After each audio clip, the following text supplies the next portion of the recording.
Yeah, my name is Charles Thomas. I just I'd like to fill you in on a little bit about myself and about the two books that I wrote. The first book was called The Covenant.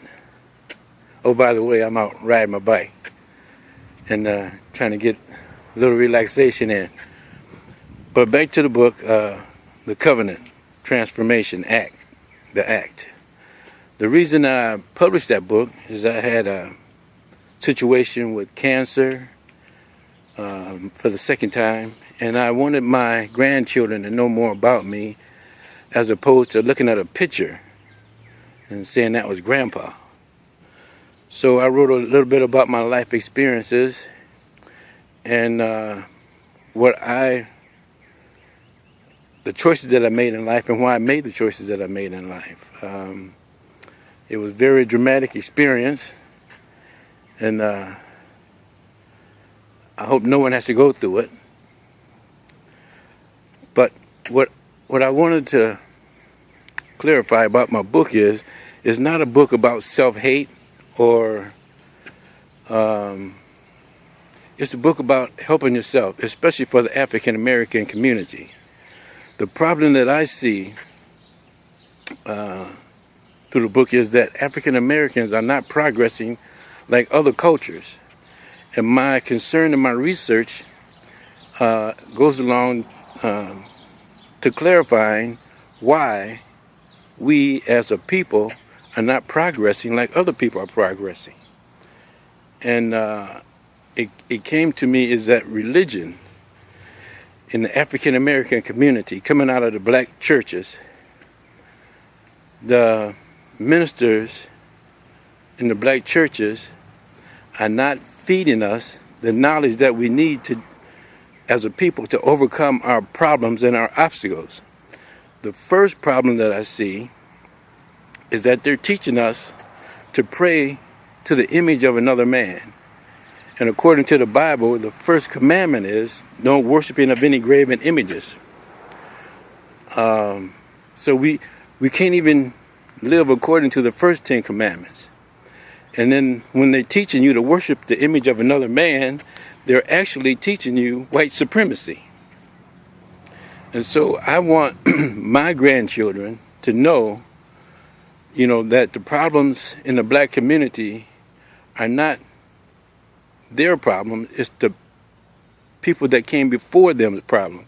Because we dropped the ball and we are teaching our children to be submissive or to turn the other cheek.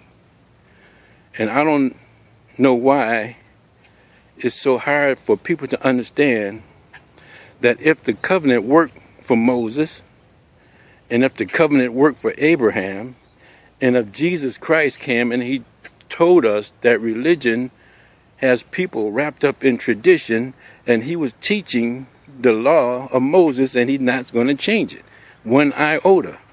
So we are, as a people, are under the influence of religion and not paying attention to the covenant that all the prophets presented to us.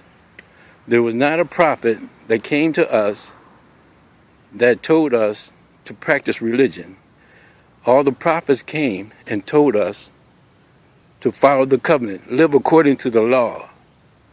And as a people, especially African Americans, the covenant is a way that we can reboot. Like when your computer gets a lot of viruses, right? The first thing to do, the Geek Squad will come in and they'll clean that tape. So that's what the covenant does.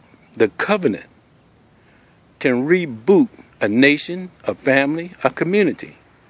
So we as African Americans, we need to be rebooted. This is what I'm saying in my book, The Act, by Charles Thomas.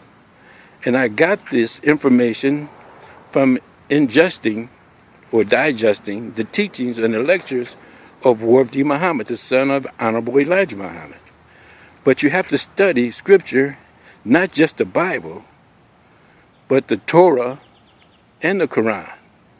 The Torah is what Jesus taught from. It's a book of the Jewish people. So that's what I did. I went and studied the Jewish Bible, the Torah, and also the Quran by the Prophet Muhammad, may peace be upon all the prophets.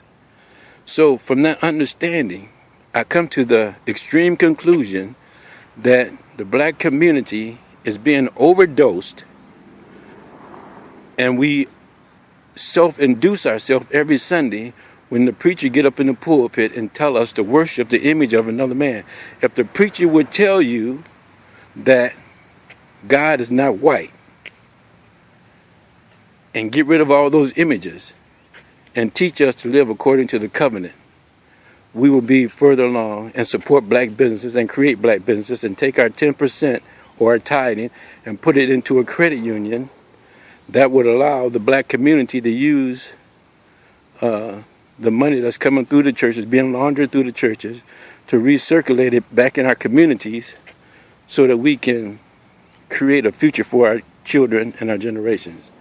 There'll be further lectures. I'm going to have to move on because these mosquitoes are getting me. But I appreciate your time and listening and your understanding. Peace.